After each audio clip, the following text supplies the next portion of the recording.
Class কর্তৃক আয়োজিত online class প্রোগ্রামের অংশ হিসেবে আমি মোহাম্মদ মনিরুজ্জামান তালুকদার, প্রভাষক মনোবিজ্ঞান, আজকে তোমাদের সামনে একটি ক্লাস নিয়ে হাজির হয়েছি। আজকের ক্লাসের মাধ্যমে আমরা কিভাবে সংক্ষিপ্ত পদ্ধতিতে গড় নির্ণয় করতে হয় সেটা শিখব। পূর্বে আমরা অবিন্যস্ত পদ্ধতিতে গড় নির্ণয় এবং বিন্যস্ত পদ্ধতিতে গড় নির্ণয় শিখেছি। আজকে আমরা কিভাবে সংক্ষিপ্ত পদ্ধতিতে গড় নির্ণয় করতে হয় সেটা শিখব।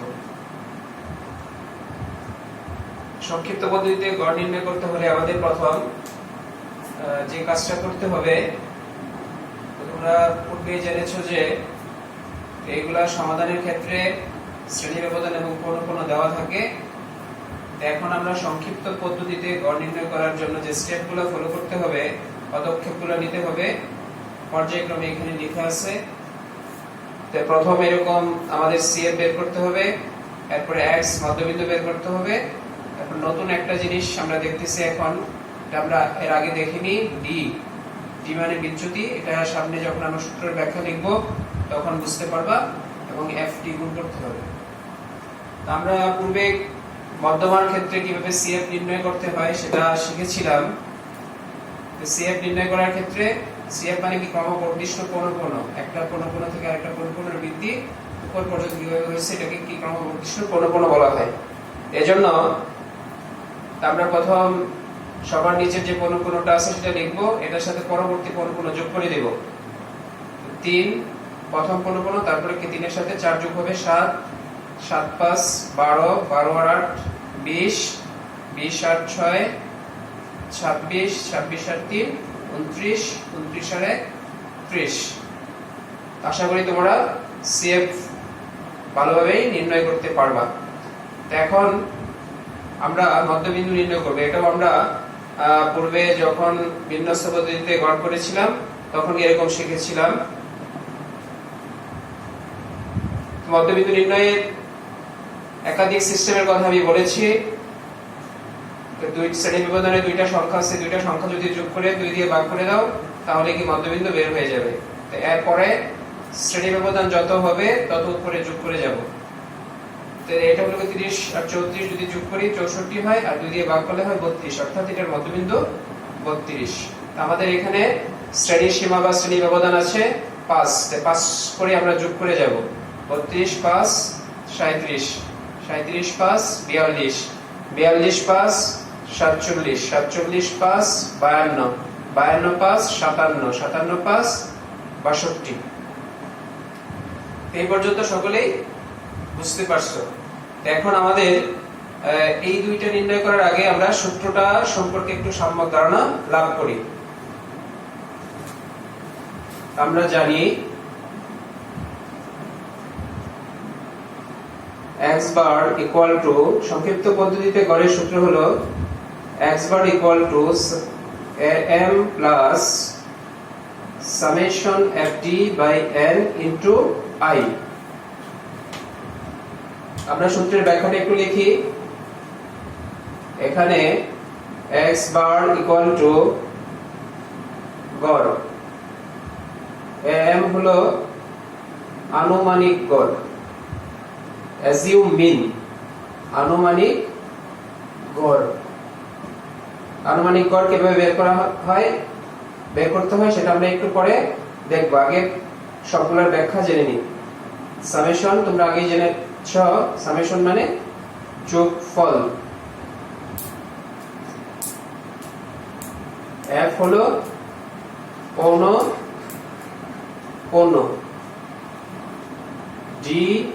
d হলো বিচ্যুতি। বিচ্যুতি কিভাবে নির্ণয় করা লাগে, এটা একটা নির্দিষ্ট সূত্র আছে, এই সূত্রের মাধ্যমে বিচ্যুতি নির্ণয় করা হয়। x equal to am, x minus am divided by i, শ্রেণী সীমা। এই সূত্রের মাধ্যমে প্রতিটা শ্রেণীর আমরা বিচ্যুতি নির্ণয় করব। তো এরপরে i হলো শ্রেণী সীমা বা শ্রেণী ব্যবধান, আর n হলো পৌনঃপুনের সমষ্টি।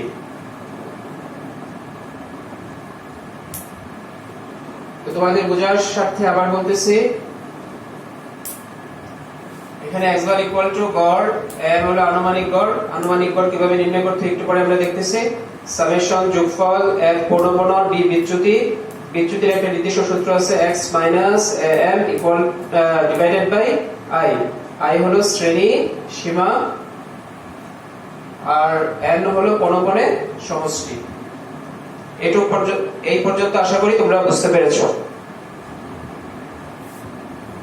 এখন আমরা m কিভাবে নির্ণয় করব? আনুমানিক গড়। তো এটার একটা নির্দিষ্ট সিস্টেম হলো n কে 2 দিয়ে ভাগ করার পরে যে সংখ্যাটা পাওয়া যাবে, তো n কে যদি আমরা 2 দিয়ে ভাগ করি 15, CF এর ভিতরে 15 যেখানে আছে ওই বরাবর মধ্যবিন্দু, ওই বরাবর মধ্যবিন্দু হলো am, ওই বরাবর মধ্যবিন্দু হলো am। তা আমরা দেখতেছি আমাদের এখানে n/2 হলো 15, তো CF এর 20 এর ভিতরে কি 15 সংখ্যাটা আছে, ওই বরাবর মধ্যবিন্দু এটা হলো কি am, ওই বরাবর মধ্যবিন্দু হলো এটা হলো কি am। তাহলে এখানে মধ্যবিন্দু কত 47, এটা হলো কি am বা আনুমানিক গড়। এটা একটা সিস্টেম। আরেকটা সিস্টেম আছে, আমি একটা পরে দেখাবো। তো am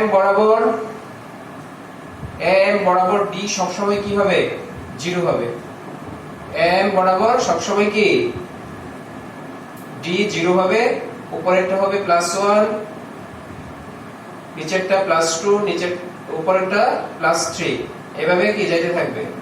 আবার 0 এর নিচে প্রথম যেটা আছে সেটা কি -1 -2 -3, এটা সব সময় হবে।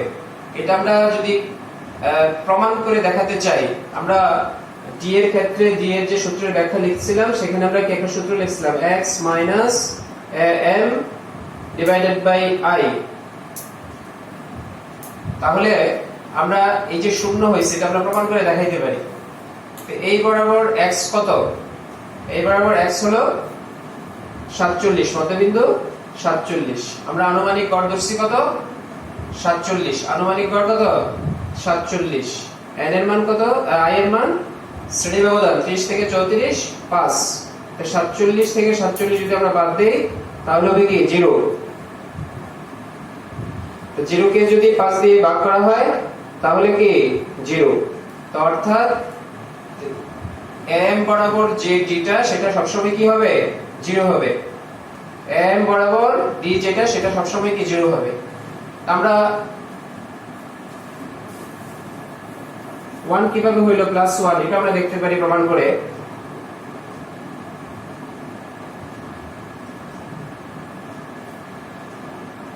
এটার মধ্যবিন্দু কত x, x বা মধ্যবিন্দু কি এখানে 52।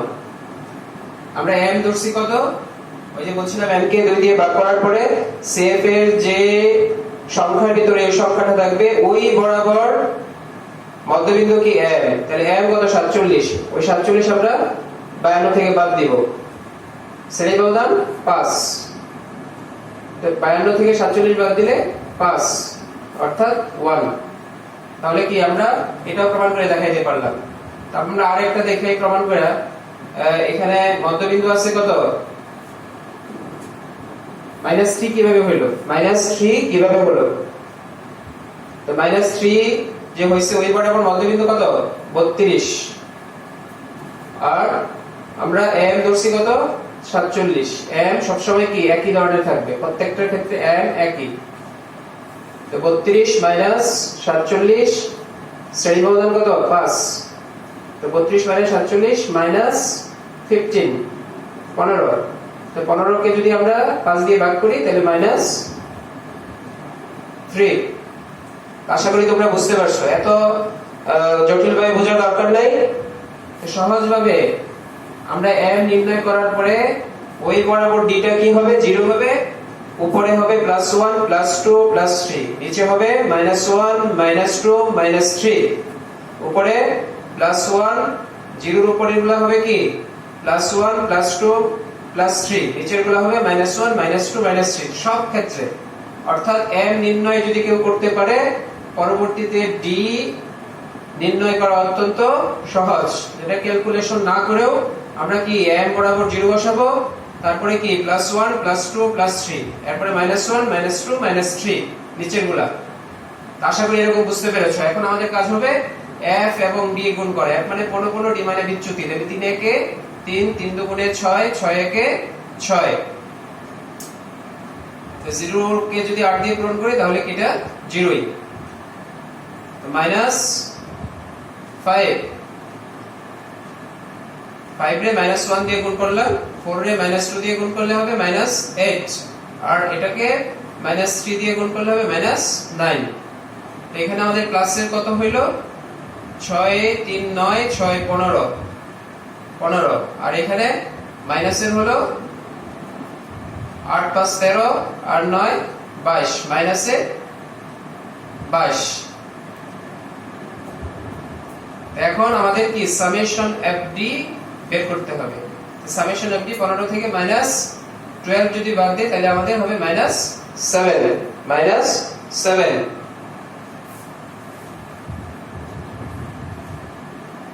এখন আমরা আমাদের মানগুলো বসিয়ে দিতে পারি। তো m আমরা কত বের করলাম?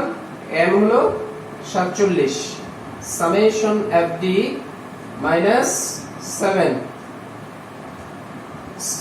n এর মান 30 বা 30, আর শ্রেণী সীমা বা শ্রেণী ব্যবধান হলো 5। আমরা এখন মানগুলো বসিয়ে দেই। 47 যোগ summation fd -7 divided by 30 into 5। একে কি প্লাস এর মাইনাসে কি হয়ে যাবে? প্লাসে মাইনাসে মাইনাস।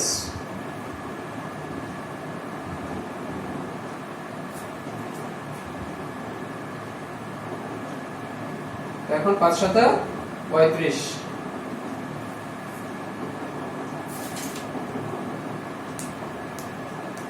এখন যদি আমরা এটাকে ক্যালকুলেশন করি তাহলে আমাদের এটার ক্যালকুলেশনে হবে 1.17। এখন 47 থেকে -1.17 যদি বাদ দেই তাহলে 45.83। আমি আবার বোঝাচ্ছি, আমাদের এই দুইটা কি দেওয়া থাকবে শ্রেণী ব্যবধান এবং পৌনঃপুন্য। আমাদের কি CF নির্ণয় করতে হবে। CF নির্ণয় করার সিস্টেম আমরা বলছি সর্বশেষ যে পৌনঃপুন্যটা আছে এটা বসাবো, বসানোর পরে কি পরবর্তী পৌনঃপুন্য যেটা আছে এর সাথে যোগ করবা। 4 3 7 7 5 12, 12 আর 8 20, 20 6 26, 26 আর 3 29, 29 আর 1 30। এরপর আমরা কি মধ্যবিন্দু বের করব। মধ্যবিন্দু বের করার সিস্টেম, শ্রেণী ব্যবধানে যে দুইটা সংখ্যা থাকবে এই দুইটা সংখ্যাকে যোগ করে 2 দিয়ে ভাগ করলেই শ্রেণী ব্যবধান বের হয়ে যাবে। এরপরে যদি শ্রেণী ব্যবধান 3 হয় 3 যোগ করব, 5 হয় 5 যোগ করব, এভাবে উপর পর্যন্ত যাব। তো 32 5 37, 37 5 42, 42 5 47, 47 52, 52 5 57, 57 5 62। এরপর আমরা কি d নির্ণয় করব। d নির্ণয় করার ক্ষেত্রে আমরা কি প্রথম কি আমাদের m যেটা আছে আমাদের সূত্র অনুযায়ী x bar equal to m plus summation fd by n into i। এখানে m নির্ণয় করার সিস্টেম আমরা বলছি n কে 2 দিয়ে ভাগ করার পরে cf এর যে সংখ্যার ভিতরে এই সংখ্যাটা আছে ওই বরাবর মধ্যবিন্দু হলো m। আমরা m কথাটা লিখে দিব ওই মধ্যবিন্দু বরাবর। হ্যাঁ, তাই এরপরে কি আমরা d নির্ণয় করব। আমরা সহজভাবে বলছি d নির্ণয় করার ক্ষেত্রে m বরাবর যে যেটা এটা সব সময় কি হবে? 0 হবে, সব সময় 0 হবে। উপরেরটা +1 +2 +3, নিচেরগুলা -1 -2 -3 এভাবে যাইতে থাকবে। যত পর্যন্তই থাকুক না কেন এভাবে কি মাইনাস হবে আর উপরেরগুলা কি হবে? প্লাস হবে। এখন আমরা কি fd গুণ করব, f আর d গুণ করার পরে আমাদের কি -7 আসে।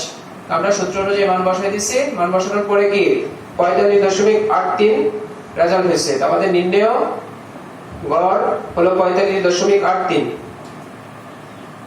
এখন m আমাদের মাঝখানে ধরতে হবে, এই ধরনের কোনো সুস্পষ্ট বিধিবিধান নাই। আমরা যে কোনো জায়গায় m ধরি যদি আমাদের রেজাল্ট কি 45.83 হবে। আমরা এখন সেটা একটু বোঝানোর চেষ্টা করব।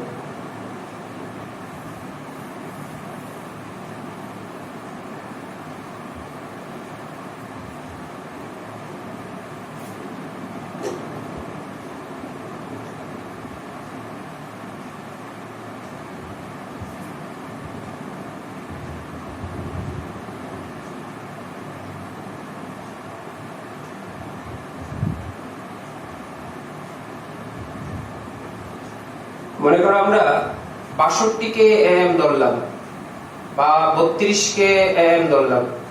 আচ্ছা আগে আমরা কি 62 কে am ধরলাম এটা করে দেখি। তাহলে 62 কে যদি আমরা am ধরি তাহলে এই বরাবর d টা কি হবে 0 হবে। তাহলে নিচের গুলা কি হবে -1 -2 -3 -4 -5 -6। আমরা বলছি d m বরাবর d কি হয় সব সময় কি হয় 0 হয়। m বরাবর d সব সময় কি হয় 0 হয়। তারপরে নিচের গুলা সব সময় কি হবে -1 পরেরটা -2 পরেরটা -3 তারপরটা -4 এভাবে যত থাকবে তত এরকম কি এক এক করে বাড়তে থাকবে। তো এখন যদি আমরা এটা আমাদের আগের যে রেজাল্টটা ছিল 45.83 আমরা এখন মিলিয়ে দেখি একই হয় কিনা। তো সামেশন x এখানে আমাদের fd নির্ণয় করতে হবে। fd এখানে কি 0 রে 1 দিয়ে পূরণ করলে 0 -3 -12 -24 24 এরপরে কি -20 মাইনাস এটাও কি 20 তারপরে কি 18। আমাদের তো সামেশন fd হবে 3 12 15 15 আর 24 39 39 আর 20 59 59 আর 20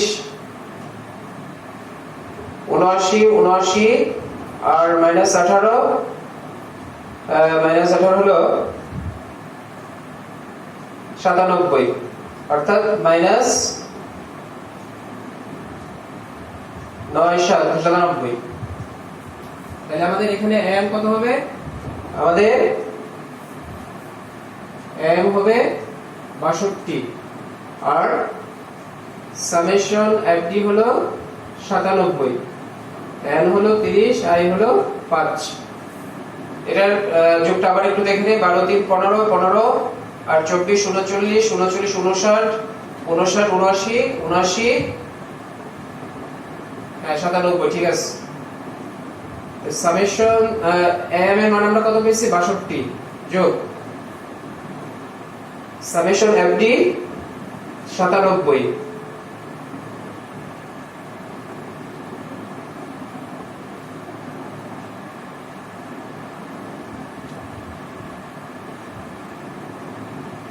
তাহলে যদি আমরা এটা ক্যালকুলেশন করি এটাকে আমরা ছোট করতে পারি। আমার হাতে ক্যালকুলেটর নাই এজন্য আমি এখানেই করতেছি। 5 6 30 62। এখানে আমরা একটু ভাগ করে নেই। 97 কে যদি আমরা 6 দিয়ে ভাগ করি 1 6 6 36 দশমিক 1 4 6 6 36 আবার 6 6 36। আমরা জানি দশমিকের পরে যদি তৃতীয় সংখ্যা 5 এর উপরে হয় তাহলে কি আমাদের 1 যোগ করে দেওয়া লাগে। তাহলে এটার মান হবে 16.17। তাহলে মাইনাস এটাকে প্লাস আর মাইনাসে কি হয়ে যাবে মাইনাস 16.17। 62 থেকে যদি 16.17 আমরা বাদ দেই তাহলে হবে কি 45.83 45.83। আমাদের পূর্বে যে নির্ণয় করছিলাম রেজাল্ট এবং এই রেজাল্ট সেম। কথা বুঝতে পারছো? আশা করি সকলেই বুঝতে পারবা। আমরা আরেকটা কথা বলছিলাম যদি আমরা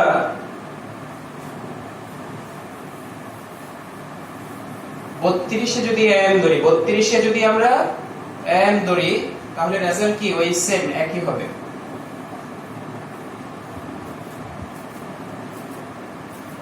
বত্রিশে যদি আমরা m ধরি তাহলে কি এটার রেজাল্টও কি সেম হবে। এটা আমরা একটু প্রমাণ করে দেখাচ্ছি। তো 32 যদি m হয় তাহলে ওই বরাবর d হবে কি 0। তাহলে উপরের গুলা কি হবে উপরের গুলা +1 +2 +3 +4 +5 +6। তাহলে এখন আমরা এই f এবং b গুণ করে দেই। 6 একে 6, 3 5 15, 4 6 24, 3 8 24, 5 দুগুণে 10, 4 একে 4, আর এটা হবে কি 0। তাহলে সামেশন fd হবে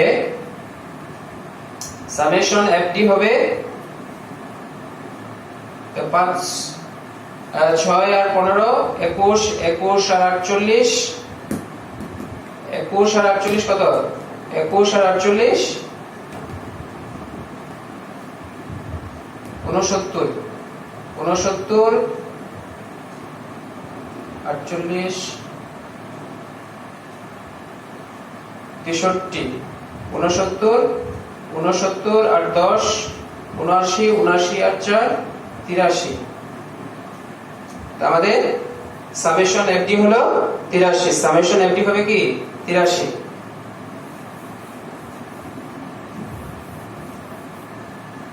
তাহলে আমাদের এখানে m কত?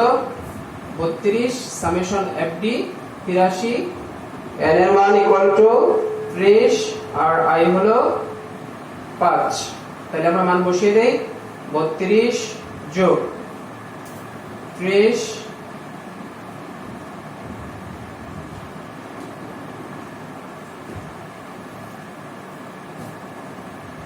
আমরা আমার হাতে ক্যালকুলেটর না দেখে আমি কি এখানে সরাসরি করে দেখাচ্ছি। 5 6 কি 30, 32, তো 6 কে 83 দিয়ে 83 কে 6 দিয়ে ভাগ করলে 1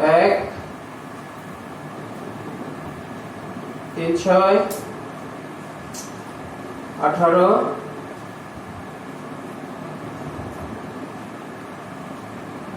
6 8 48,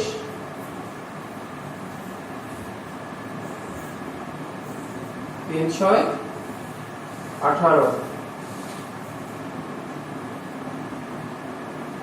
তাহলে 16.13